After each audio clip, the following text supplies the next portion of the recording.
ไปเต้นลำเลิงบ่สาวไอซีบุญบันอันนี้ไปแต่ว่าเฮ้ยลำเลิกบ่มีไปเต้นจะเขาเนี่ย สวัสดีเทศกาลงานบุญอีกแล้วจ้าพี่น้องจ้าบุญอยู่บ้านนภพท่าบุญเดือน3ออกไม่3 คำจ้าฮีด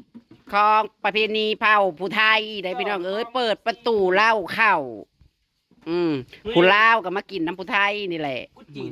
ผู้ลาวเขาก็เปิดได้เนาะจุดจีนนะบอกแล้วแต่ผู้บ้านโศกบ้านไม้บ้านโศกเขากับผู้ไทยไปอยู่บ้านไม้บ้านนาคูน้องอีเรื่องบ้านคึมหนูบ่มีบ้านคึมหนูบ่มีบ่มีบ่นะ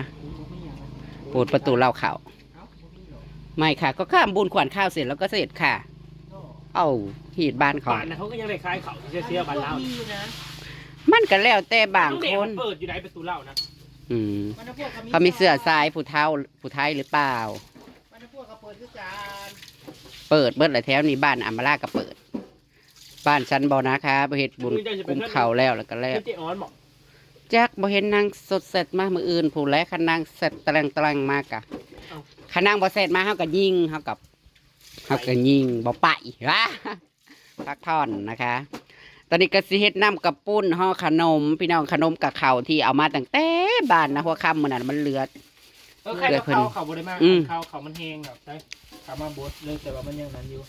กำลังคั่วไก่นะคะน้ำกับปุ้นกับหม้อน้อยนึงจ้าไก่ตั้ง3 ตัววันนี้ให้ดร.เอื้อเป็นผู้คั่วไก่เพราะว่าโอ้ยมาถ่าพอยังพอก็ไปเฮ็ดงานเวียกบ้านโอ้ยจะเป็นผู้หญิงกับบุญนุ่งสูงนุ่งเสือได้สุบ้านผู้ชายแต่ได้เมียงามเถอะดิอันเขาคือเฮ็ดทางคนกินให้เจ้าเสียเป็ดให้เขาตัวนึงเขาในวางหนาเฮือนเจ้าจังว่าเขาเหมือนเขาโง่มาพุ่นแหละงบเรือเขาจังสิโง่มาเฮ็ดให้ฮะเข้านะใส่มาเบิ่งมีที่เข้ามาเอา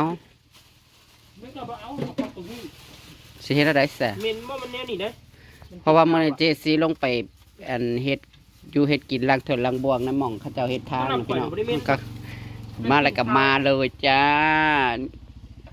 นี่หม้อน้ำข้าวปุ้นนะจ๊ะนี่ก็เอาเลยนะพอเลยนะเอาไปกินให้กินจ้ะมื้อนี้ไอ้แขกบ่ได้มาบ่ไอ้แขกสิสู้ควันแม่ว่าเลยในบ้านน้องพื้โอ้ทำน้ำกระปุ้นขนมกะห่อบ่ห่อลายดอกพี่น้องไอ้ห่อจะซ้ำกินมื้ออื่นเพราะว่าเฮาก็ลงไปกินอยู่บ้านนะฟ้องท่าอยู่แล้วปกติบุญเดือน3ออกมา3 ค่ำก็ได้ลงไปกินอยู่บ้านท่าแต่ละปี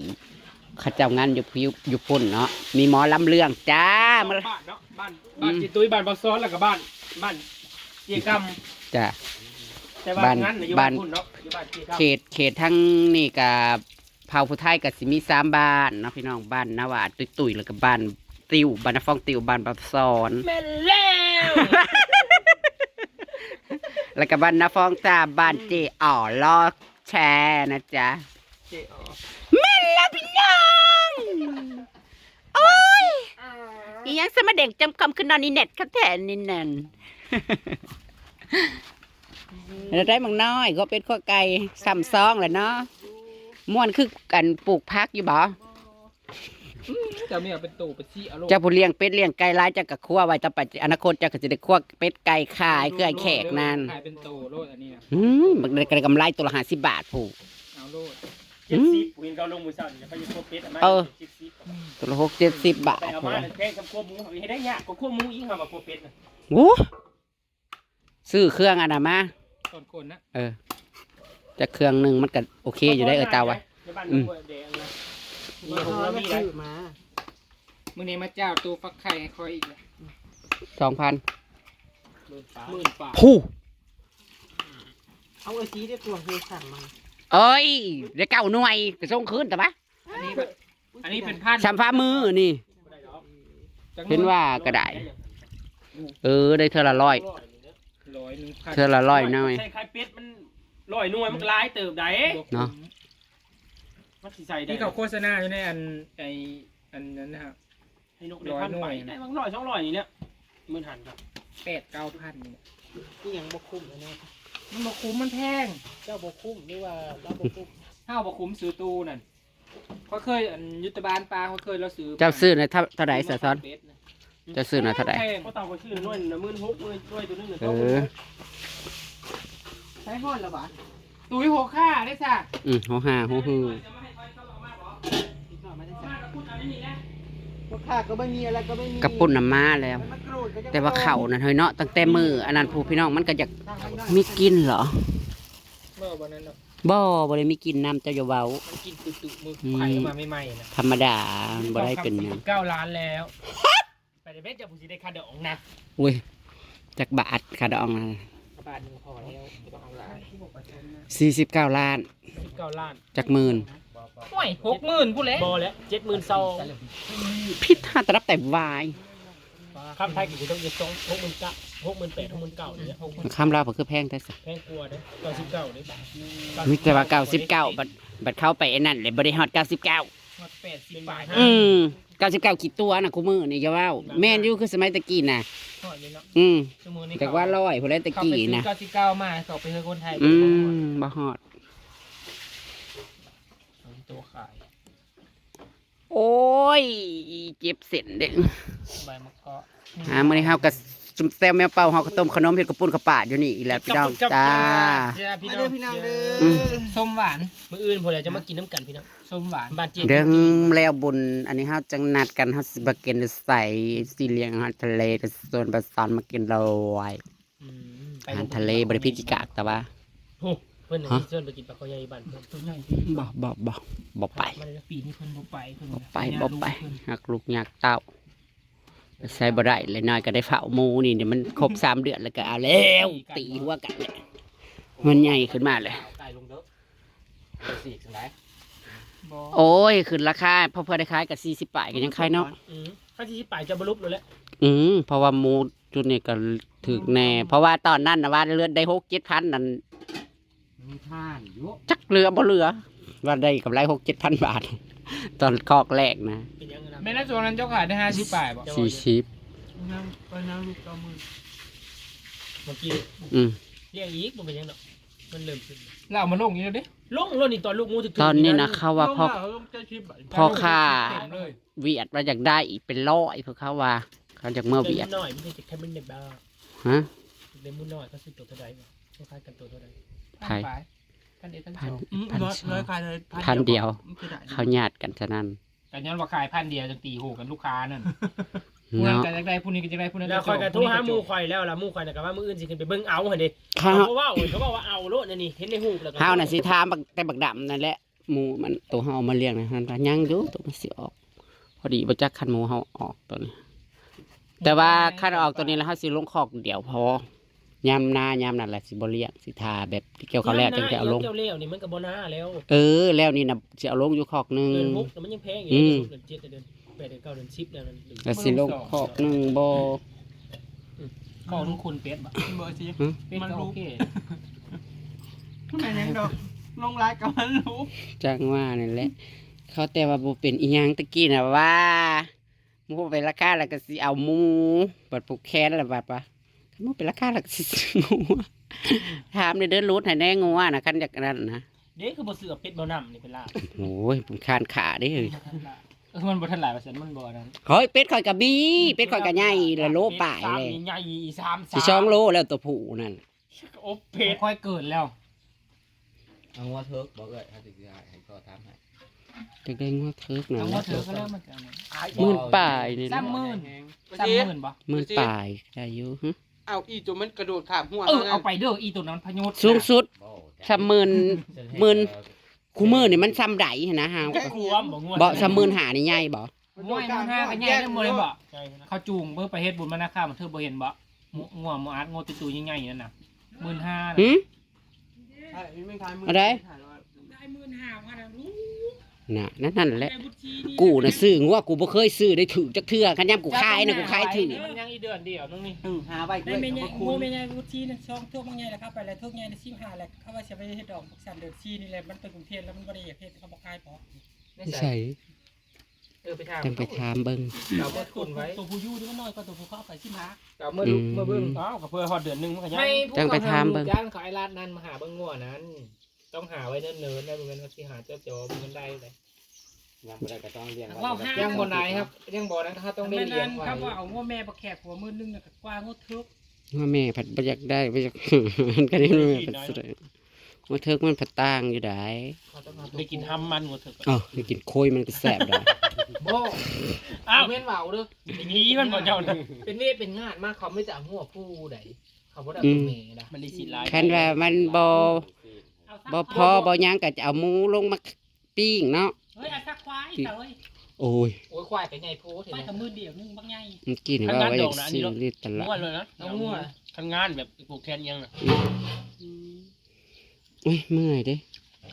มือไปแล้ว เมื่อยกับบ้าไอ้พวกนั้นอย่าเอากันยัง จิ เอออันนั้นนั่นบ่สอน อยู่ซาน ปลาแล้วก็บ่ได้เฮ็ดเนาะ ว่าเจ้าตีกันอยู่ คันเอาปลาแล้วเฮาก็บ่ได้เฮ็ดเด้เนาะ ผมก็บ่ได้เฮ็ดเลย กินชิ้นห้างเลยเจ้า เด้ก็คือเก่าแหละเสียงงัวคือเก่าเว้าแล้วใช้ปลาผัวพี่น้อง เป็นความคิดที่ดีมากใช่ไหม มันยากเลย เอา เนาะ สมือที่เพิ่นกับป้าได้2-3 มื้อ2 มื้อเด้ ตาเลยดีเขาสาว่าตีกัน ภาษาว่าตีกันก็เมื่อ นา บ้าง อัมบลาอีหยังผิดกันอีกเลยเบ้าผิดกันใช่อีห่ามึงเบิ่งแน่เขาอันเพิ่นนั่นมานี่นางโพสีว่าบ่ได้แม่นนางสีคนละสี อันนี้บ่ กูพันจี้แสดกสิมาทายกูได้แนวใดวะโอ้ยอีหลีบะ มึงตีกันมาพิดกันอีกแล้วบอก กูเมาพะสิว่าแท้ขันจะ อีเวอร์ซีอันนี้อีซี อันนี้อีซีจ้าบ่แม่นอีโพสี เข้าตา แล้วก็หยอกกันคันสิได้ตีกันอีหยัง ครับดีข้อกันดี โอ้หยอก คน กัน เห็นยังคือเสียงดังปักเลยก็หูนะ บ่ได้เว่าเพื่อนได้พี่น้องอันนี้นะบ่ได้เว่าเพื่อน บริวารติกงูเลยเฮ้ยข้อก็เคี้ยวหมด เมื่อนั้นฉันถามนางสา ตั ยว มีไผโตนำบ่ เมื่อนั้นน่ะถามนางสายเธอบ่ย่านบ่เธอบ่อยู่ในหันน่ะเธอบ่ย่านถึงเขาเจิดผ่ามาบ่โอ้ยฉันก็ทั้งสั่นทั้งเส้น ย่านเขาบ่กล้าเข้าเพิ่นว่าสินใดมันอยู่ในหันเลยยายสาย เจ้าหน้าถามเราน่ะ คุณมานี่คือเที่ยงเจริญเนาะ อืม ชูเฮาไปแล้ว คำแนวผู้จับมีดก็บ่แม่นไผเพิ่น มันนี่ก็มาเฮ็ดกระต้มขนม กินบุญเดือน3กันอีกพี่น้องเอ้ยประเทศลาวเทศกาลงานบุญจ้าตลอดฮอดจนสงกรานต์พุ่นละจังสิได้เบิดบุญ ฮอดแล้ว จังสิได้เบิดบุญนะคะ ฉันก็ คันว่า จังนั้นก็บุญกันสงกรานต์จะเพิ่นก็เอา เดือน12มาแล้วแม่นโลดบุญโลดจ้า บอกให้ใช้ชูชวนมาขุดแบบข้าว เดือนสุดท้ายกับบุญบังไฟพุ่นเลยทั้งบ้านเจอมลาพุ่นบ้านไอ้